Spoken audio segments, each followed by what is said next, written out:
You said something perfectly reasonable, and they shut down, went cold, disappeared into their own world like you were not even there. And the worst part is not what they did. The worst part is what you did next. You softened your voice. You apologized. You made yourself smaller just to get them back in the room with you. And now here you are wondering why nothing ever changes. I want you to stop right there, because what I am about to share with you is going to completely change the way you communicate with avoidant people. And once you learn this, you will never shrink yourself for someone like that again. Here is what most people never figure out.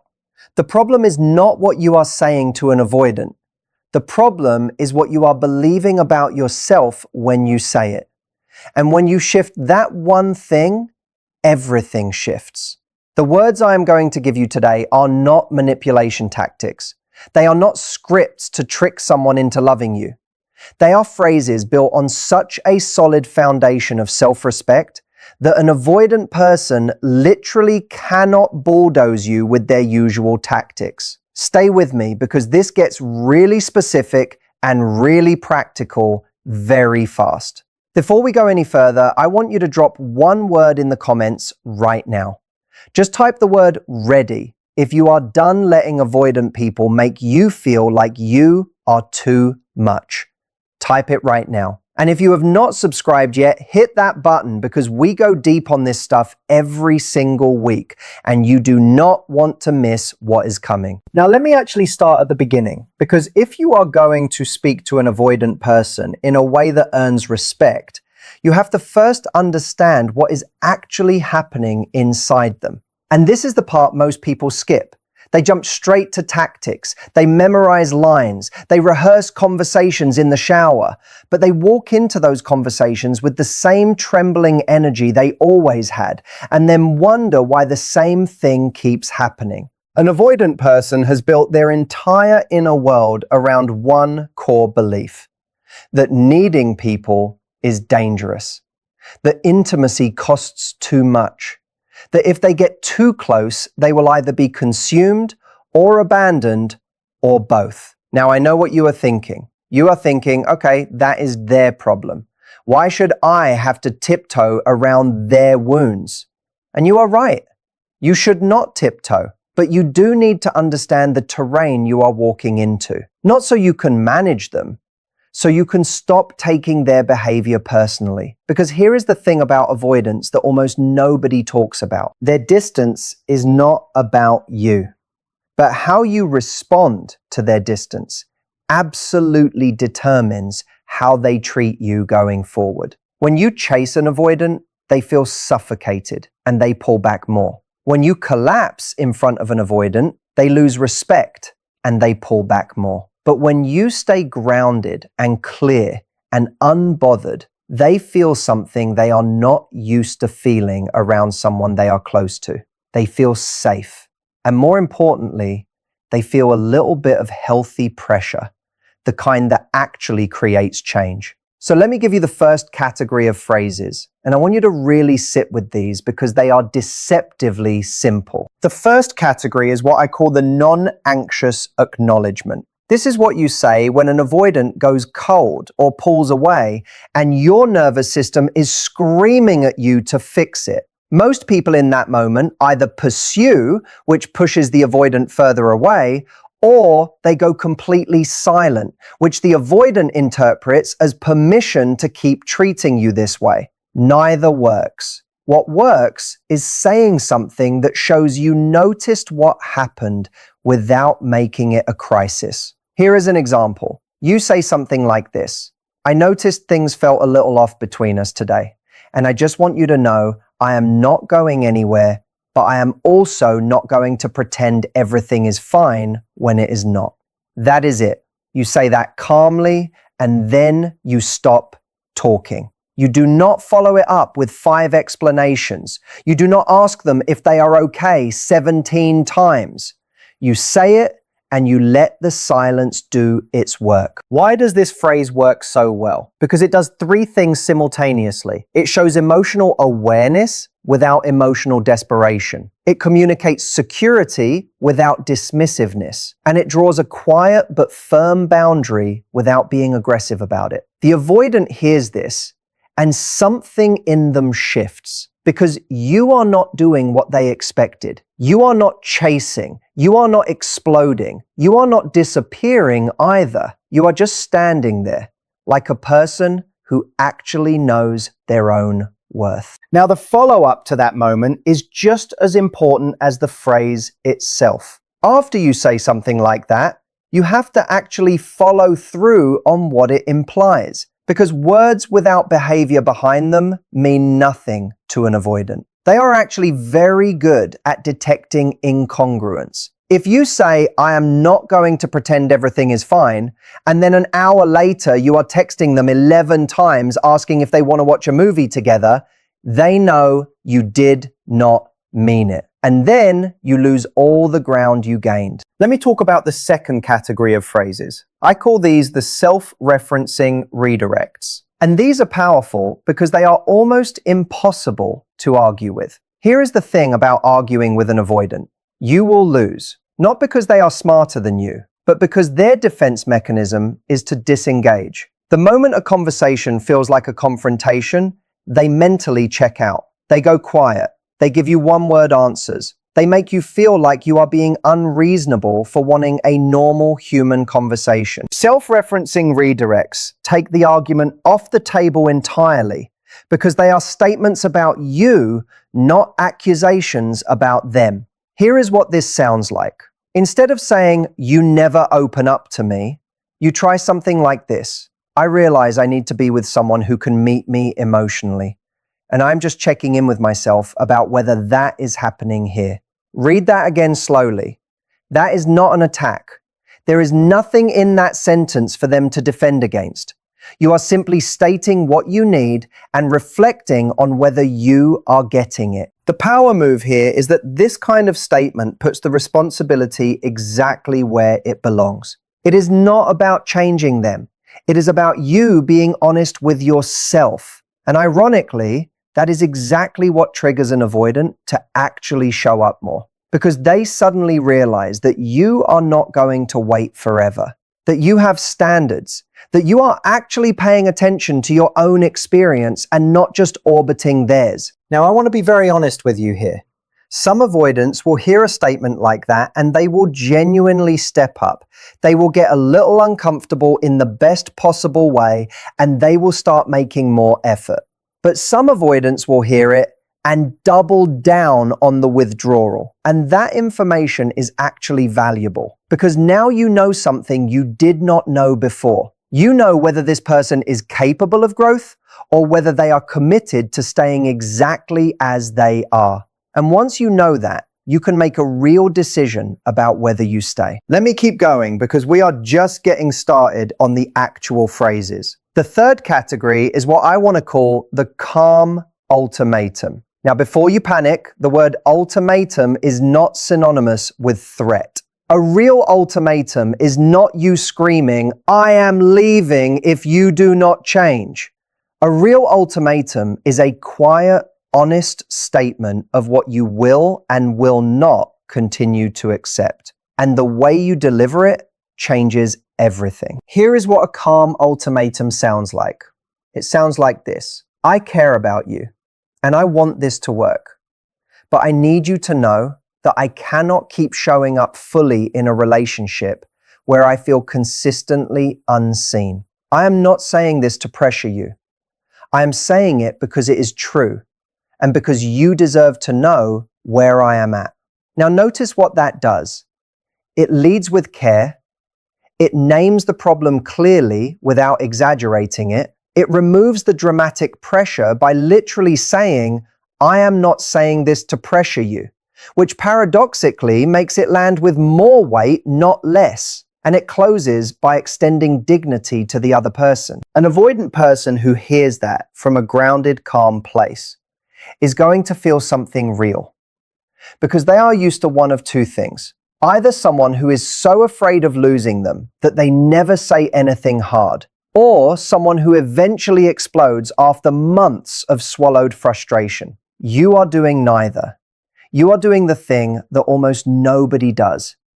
You are being clear early before it becomes a crisis.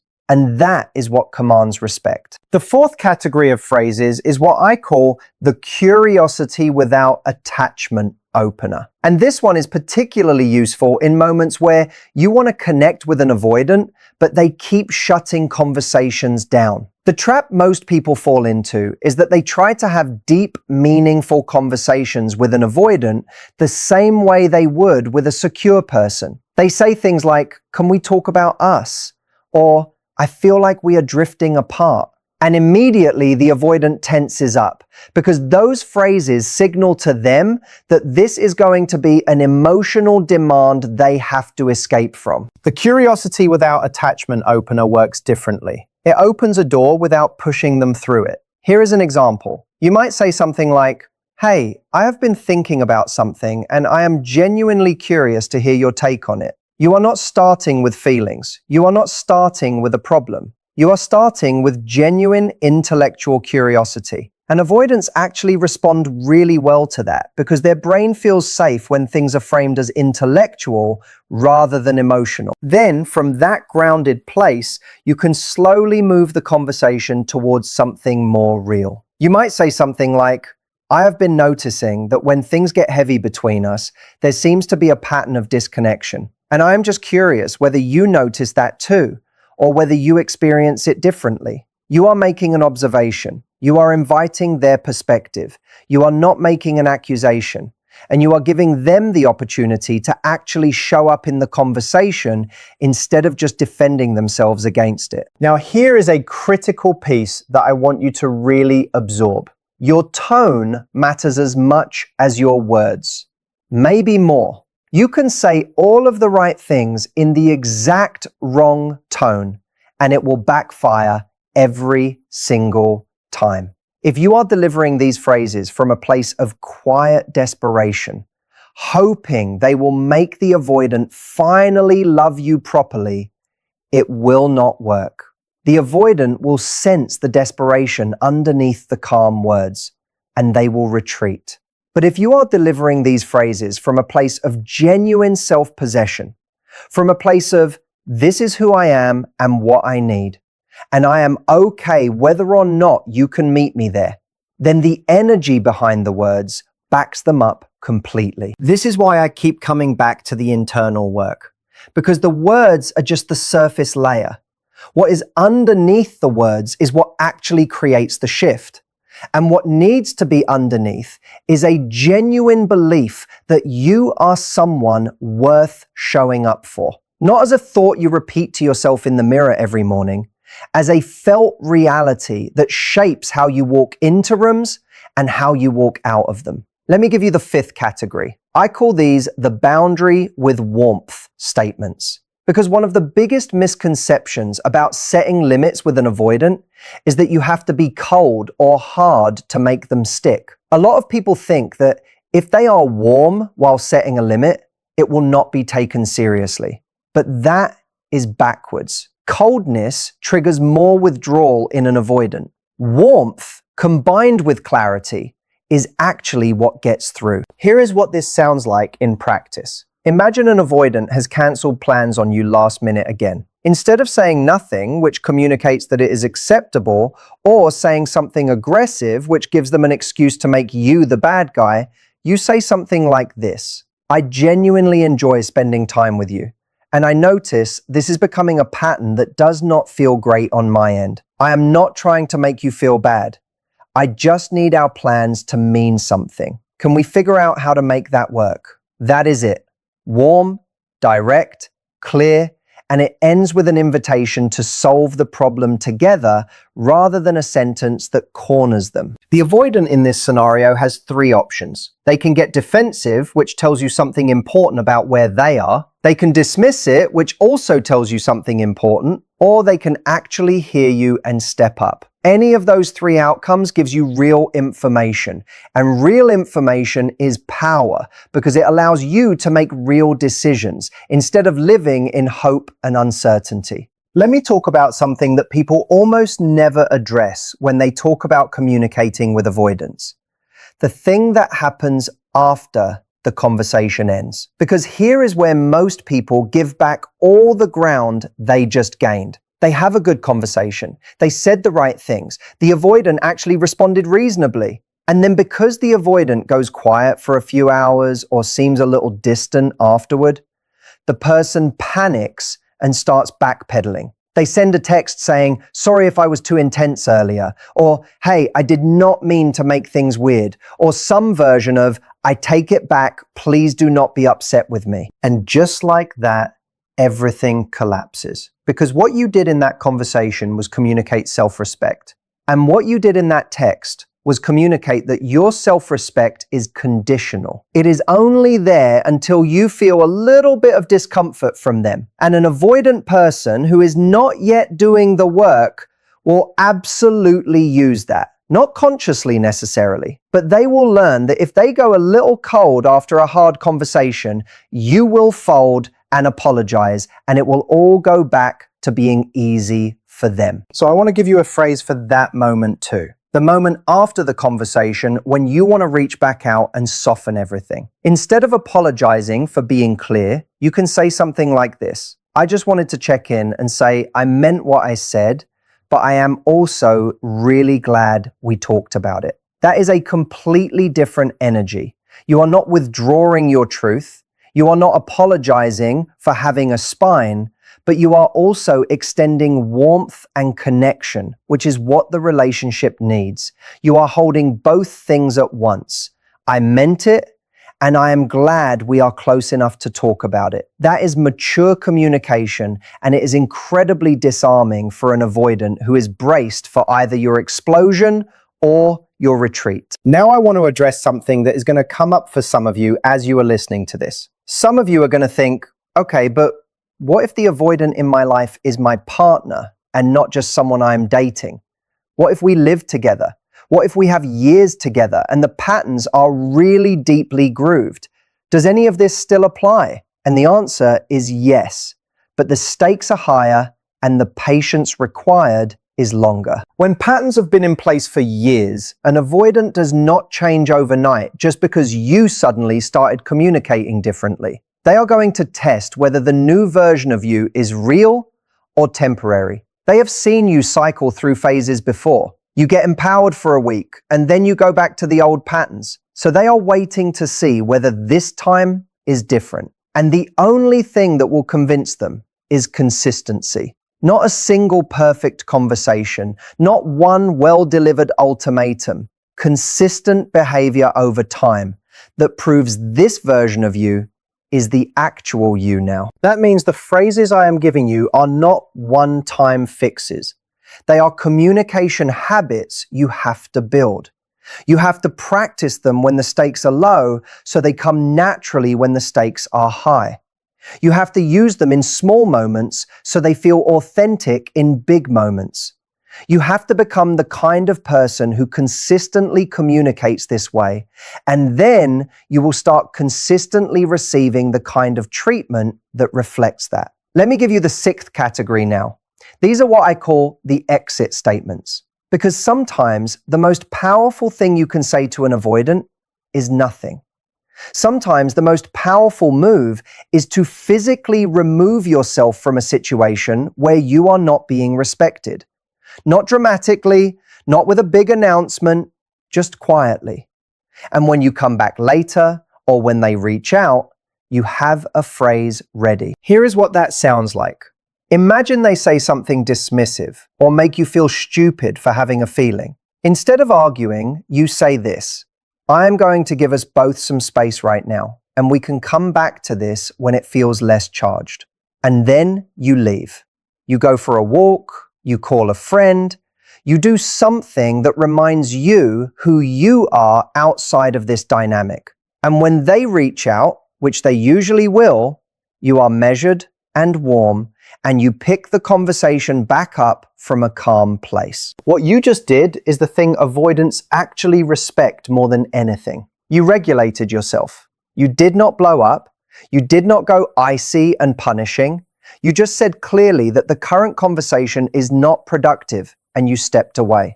You modeled exactly the kind of emotional management they claim they want, but have never seen done by someone who is also emotionally present and engaged. And that is genuinely compelling to an avoidant. They see someone who can handle their own emotions without either suppressing them entirely or dumping them on other people. And something in them is drawn to that, sometimes in spite of themselves. Now I want to talk about the meta skill that makes all of these phrases actually work. And this is the thing I really want you to take away from everything we have talked about today. Because you can memorize every single phrase I have given you, and none of it will matter if you do not have this one thing working in your favor. That one thing is detachment from the outcome. Not emotional detachment, not caring. Detachment from the specific outcome of any single conversation. Most people go into hard conversations with an avoidant with a hidden agenda. The agenda is make them see, make them change, make them step up right now in this conversation. And the avoidant senses that agenda even if you never say it out loud. They feel the pressure of your desperation for a particular response, and it triggers their defense mechanism every single time. But when you walk into a conversation genuinely willing to hear any answer, including the one you do not want to hear, something shifts. The avoidant can feel that too. They feel the absence of pressure. And paradoxically, that is when they are actually most likely to show up. One of the biggest ironies of loving an avoidant is this. The more you chase intimacy, the more it slips away. But when you stop needing their response to feel okay, you often get more honesty and connection than you ever did through pressure. I'm not talking about fake detachment. I'm talking about building a full life of your own, friends, passions, purpose, and a sense of self that doesn't depend on whether they show up today. That's not a tactic, it's a lifestyle. When an avoidant shuts down during conflict, don't chase. Say, I can see you need some time. I'll take some space too. But I'd like us to finish this conversation when you're ready. Then actually step back. You remove the pressure without abandoning the issue. If they dismiss your feelings with comments like, you're too sensitive, try this. My feelings are information, not a problem to solve. I'm simply letting you know where I'm at. You stay grounded instead of defending yourself. And when they make you feel needy for wanting more, say, I'm not asking for more than I deserve. I'm asking for what I need. If that's too much for you, that's important information for both of us. That's clarity, not criticism. But here's the truth. No phrase can transform someone who isn't willing to do the work. Sometimes the most important thing you can tell yourself is, this is not about my worth. This is about their capacity. Your worth isn't the question. Their ability to meet you is. And if you reach a point where you need an honest answer, say, I care about you, but I keep feeling unseen. I need to know if you want to work on this together or if this is simply how things are going to be. Then be willing to hear the answer, because at the end of the day, the most important belief is this. Your needs are not a burden. Your peace does not belong in someone else's hands. So before every difficult conversation, remind yourself, I am not here to convince them of my worth. I am here to show up as myself and see whether they can meet me there. That mindset changes everything. The question is not whether you're good enough. The question is whether they're capable of meeting the love you're offering.